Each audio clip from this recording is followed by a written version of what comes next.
हैं एक ऐसी आदत की जो दुनिया में हर इंसान में पाई जाती है, किसी में कम किसी में ज्यादा। बात कर रहे हैं गुस्से की। गुस्सा आना एक सामान्य बात है, हम सभी को कभी ना कभी गुस्सा आता है। बस किसी को कम आता है, किसी को ज्यादा आता है, किसी को छोटी छोटी बातों पर गुस्सा आता है तो किसी को सिर्फ बड़े मुद्दों पर गुस्सा आता है।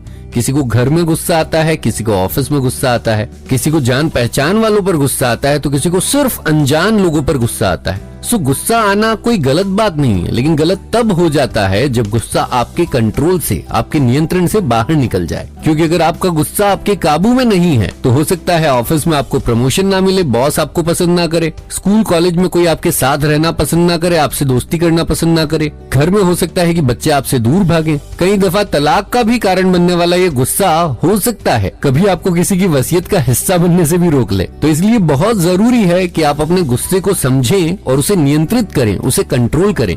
गुस्से को कंट्रोल करने से पहले ये जानना बहुत जरूरी है कि गुस्सा आखिर आता क्यों है। गुस्सा आंतरिक और बाह्य दोनों कारणों से आ सकता है, यानी कि खुद की वजह से भी आपको गुस्सा आ सकता है और किसी और की गलती की वजह से भी आपको गुस्सा आ सकता है। फॉर एग्जाम्पल, ऑफिस में आपने बहुत मेहनत की लेकिन आपके काम का क्रेडिट आपका कोई सहकर्मी ले गया तो आपको उस पर गुस्सा आएगा। आपने साल भर बहुत मेहनत की और आपके बॉस ने आपको अप्रेजल नहीं दिया तो आपको बॉस पर गुस्सा आएगा। घर में आपकी बीवी जानती है कि आपको करेले की सब्जी नहीं पसंद लेकिन उसने फिर भी करेले बनाए तो आपको आपकी बीवी पर गुस्सा आएगा। ट्रैफिक सिग्नल पर आपकी गाड़ी खड़ी है, आगे रेड सिग्नल है, आपको पता है कि गाड़ी आगे नहीं जा सकती लेकिन फिर भी पीछे वाली गाड़ी से बार बार हॉर्न बजाने की आवाज आती है, तब भी आपको गुस्सा आ सकता है। तो ये हुए बाह्य कारण। और अगर आंतरिक कारणों की बात करें तो कई दफा हमें गुस्सा इस वजह से आता है कि हम खुद से जैसा आचरण एक्सपेक्ट करते हैं वैसा हम नहीं कर पाते। मसलन अगर किसी चौराहे पर कोई किसी लड़की को छेड़ रहा है और आपका आंतरिक मन चाहता है कि जाकर उसे रोके, लेकिन किसी कारणवश आपने उस वक्त रिएक्ट नहीं किया तो बाद में हो सकता है आपको खुद पर गुस्सा आए।